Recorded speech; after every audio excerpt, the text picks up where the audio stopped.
Hey, this is Match once again. We're about to the videos of the paid request, this time for James. Thank you so much for that. And for those interested in requesting any type of videos, feel free to send it either directly to my PayPal or join my Patreon.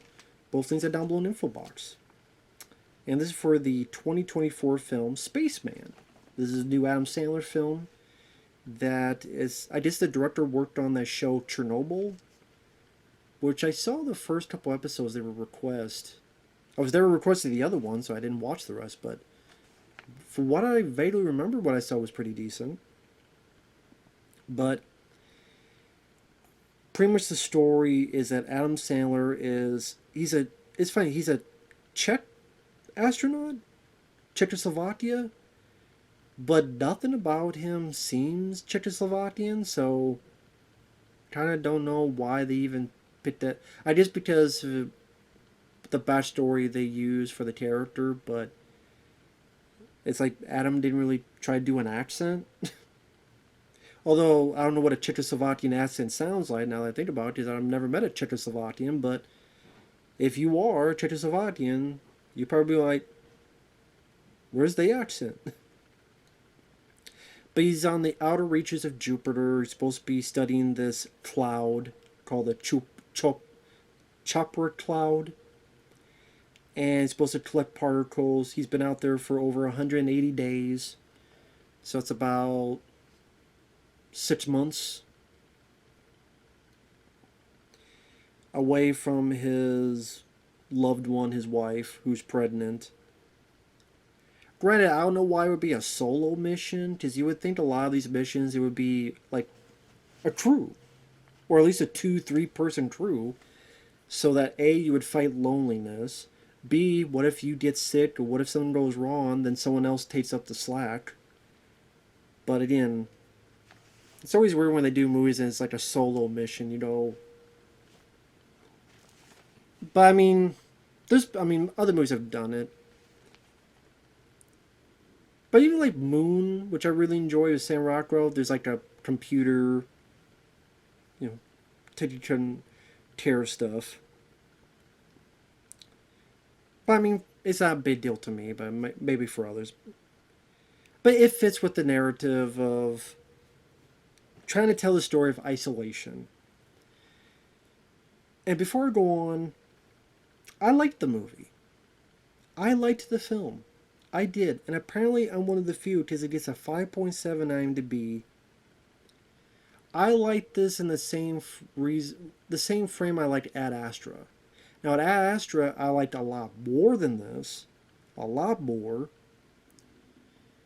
But they both have that slow, contemplative, sci-fi element to it. Where we're slowly taking part with this character on their journey of self-discovery. In this case, how he wishes he treated his wife better. How he was so emotionally distant and shut off, and how he wants to change his ways.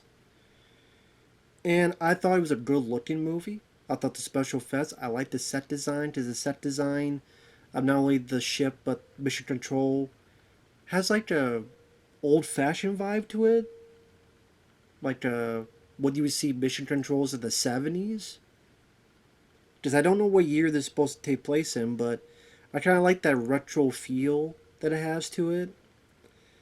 Adam Sandler is very low T in this, which is a definite change of pace. Sometimes it seemed a bit too low T, but I thought Adam did a really good job. I thought he did a really good job, and I appreciate Adam trying to do movies like this. Because I'm tired of him doing these crappy comedies. I liked a lot of his comedies in the past. Comedies of late have been horrible. Uncut Gems, Hustle, this movie, much more fascinating than Adam Sandler to me.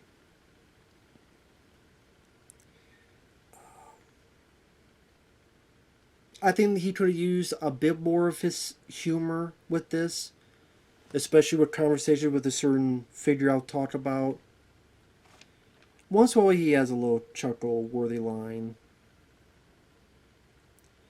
Like this toilet's broken, and it keeps making this noise and he can't sleep.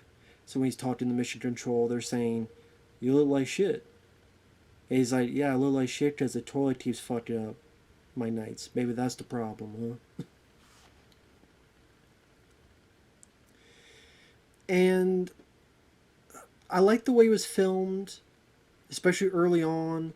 The camera's kind of tilted here or here to create that element of floating as he's floating in space and the whole ship's floating in space. So it has that kind of off tilted way of being in his point of view, his shoes, where he can't quite be on the straight and narrow because, no gravity.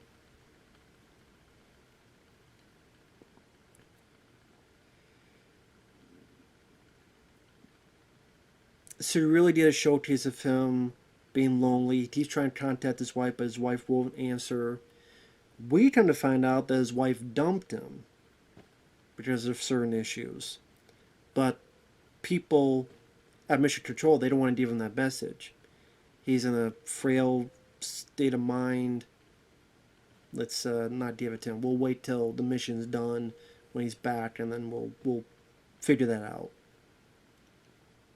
Which, okay, maybe the husband wasn't the best, but it is a dick move to dump him when he's all by himself in space. It is a dick move. I mean, the guy might not be Mother Teresa. He may have his issues and problems, but unless he was beating the hell out of you, it's a dick move to dump him when he's in space. Wait till he gets back. Even I recognize the lady. What's her name? Isabella. Johnny? Was it? I'm bad with names. I should have looked this up before. Isabella Rossellini. We're just like, damn, it's been a while since I've seen Isabella Rossellini in a film. Because I remember her in Death Becomes Her. And Blue Velvet. She was in Blue Velvet. But yeah, she was in Wyatt Earp. She's popped up from time to time, but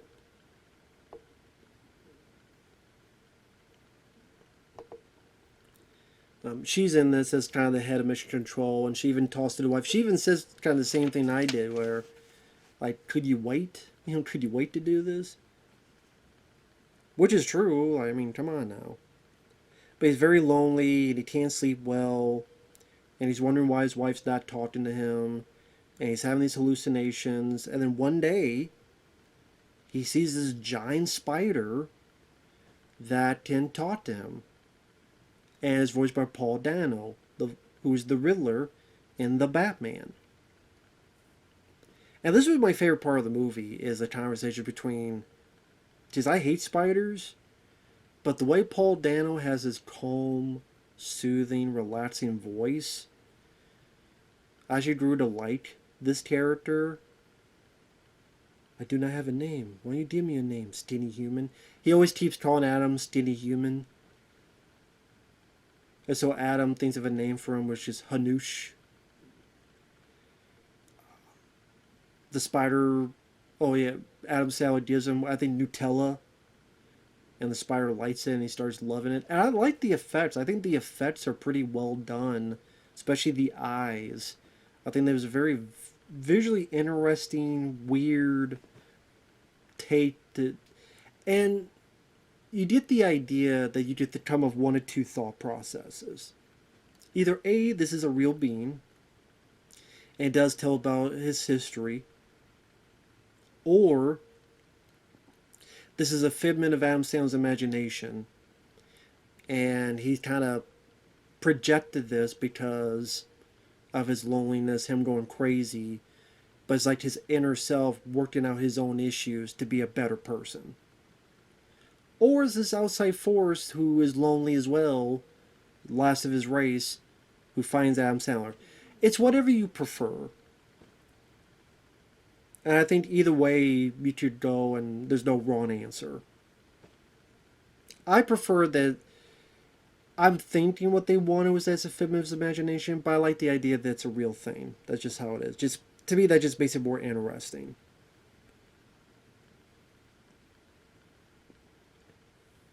Now, it is a slow, contemplative movie.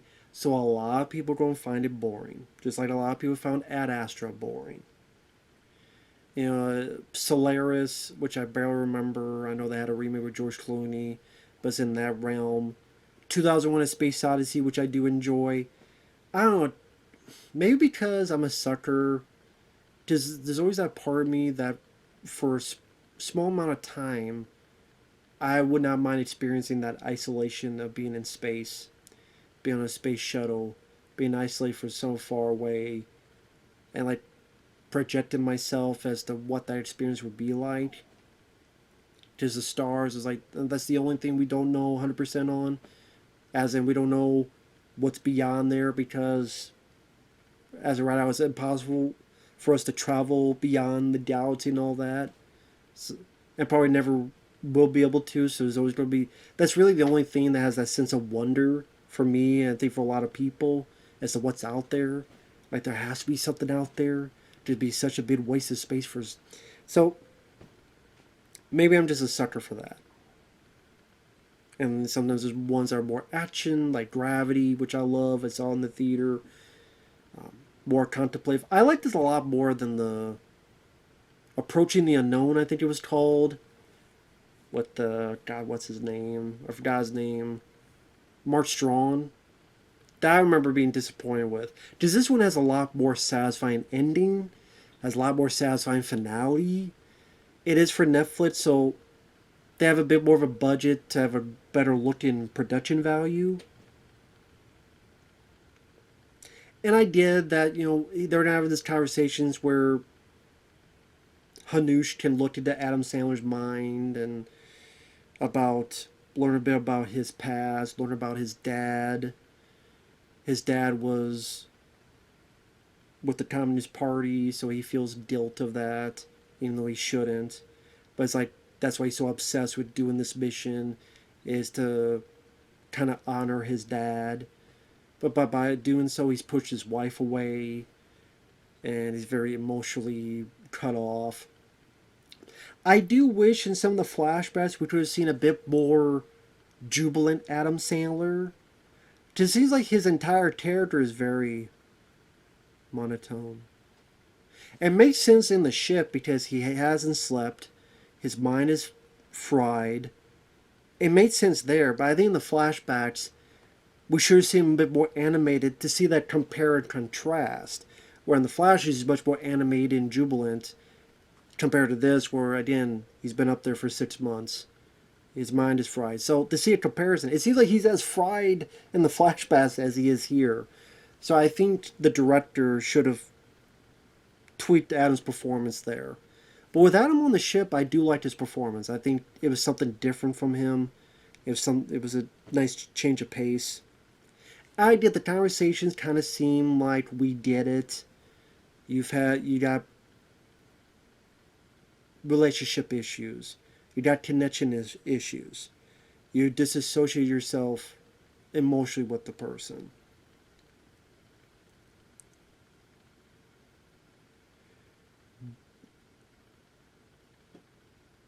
But at the same time,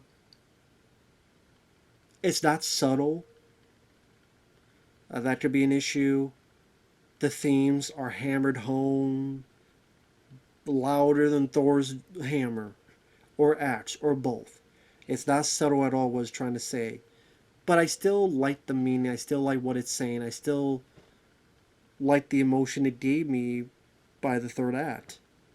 I still like this weird kind of friendship that spawns between Adam and this spider figure. Like him atoning for the sins of the father, and Hanush says, "You should focus more on the living," which is true.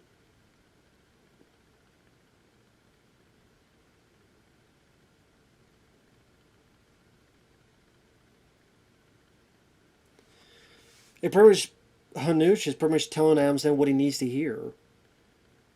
Like, how do you not notice the shine lost in her eyes, and how do you think one day she wouldn't lose the will to be with you anymore? So again, if you look at it, if the figment of his imagination is him understanding this inner turmoil in him that he should have been better to his wife. He should have been better. That's why she hasn't called, because she's told you these stories about this miscarriage that she had. And you kind of just, you talked to her, but then you kind of brush it off, didn't want to deal with it either. And there's a good scene where Adam Sandler just cries and just lets his emotions out. And then there's a bit where he does the phone call where he calls her and apologizes to her. I really felt the sincerity. I felt the emotional core. And that's why I liked the film, because I thought the film's heart was in the right place. And in a weird way, by the end, it's a nice love story where you get a second chance. To get more into spoilers, Adam Sandler remembers the kiss. At one point, Hanush wants to leave because he realized it's not your species that's so selfish, it's you. And Adam Sandler doesn't want him to leave. But then there's another part where Adam realizes that Hanush is dying. So he opens up his arms and they hug. Which again is weird, it's quirky, but at the same time, weirdly enough, it was kind of sentimental and heartfelt to me. And yeah, there's not a lot of subtlety. There's a bit where he sees her projection and kind of has it in his hand and then closes his fist. But you know what? I'd rather go more... I'd rather it be there than nothing at all. I don't know how else to put it. And again, more spoilers. They both go to the cloud particles in space. Just Hanush is dying. He goes out after him because they don't want Hanush to be there alone. That's how I prefer to look at it, as this was a real figure. Again, the director has said it's up to you. I'm not going to answer which it is. It's up to you. People give me different interpretations. It's cool either way. So maybe that's an instance where it's fine, because I prefer that it's... Most people I think would assume he's not real. I like thinking he is real. Just again, that makes it more interesting to me. I think that's what the director's implying. Whatever makes it more interesting for you, go for it. And it's a sweet scene. And when it died, felt bad for it. But it's him, be able to forgive his dad. You do get some trippy moments where they're in the clouds. It's like past, present, future all intermixed in there. He had called his loved one and bared out his soul. And she took it to heart. And she's thinking about her husband. Adam's able to be saved. He's coming back home. They have a little phone call. I like the phone call because it's some really nice music too. I really like the musical score. I think it's the same guy that did Ad Astra. Let me double check. If so, that'd be ironic. That's the same guy. Because I like the score in that too. But yeah, if you thought Ad Astra was boring, you probably think this was boring, I would assume. Max Richter. Did he do... Yeah, he did. No, wait. Yeah, he did do Ad Astra. Well, I mean, he did a good job in that, so they got him for this. Made sense to me. But yeah, it's a slow burn, contemplative sci-fi film that, again, I enjoy seeing Adam do something a bit differently. And like I was in spoilers, the last bit, I enjoyed the bit where if I knew then what I knew now, I would do things so differently. And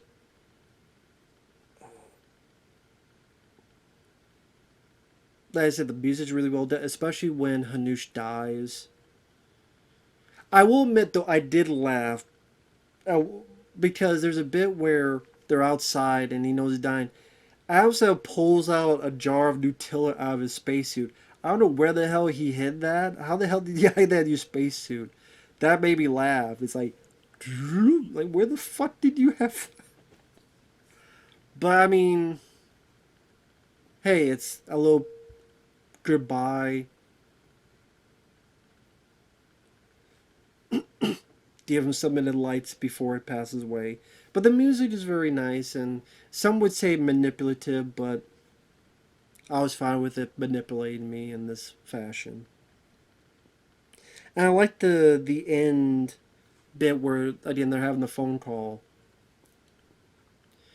and I still remember that first kiss, and you know if you like Adam asks her, would if if you had another opportunity and you went back, would you just leave or would you kiss me?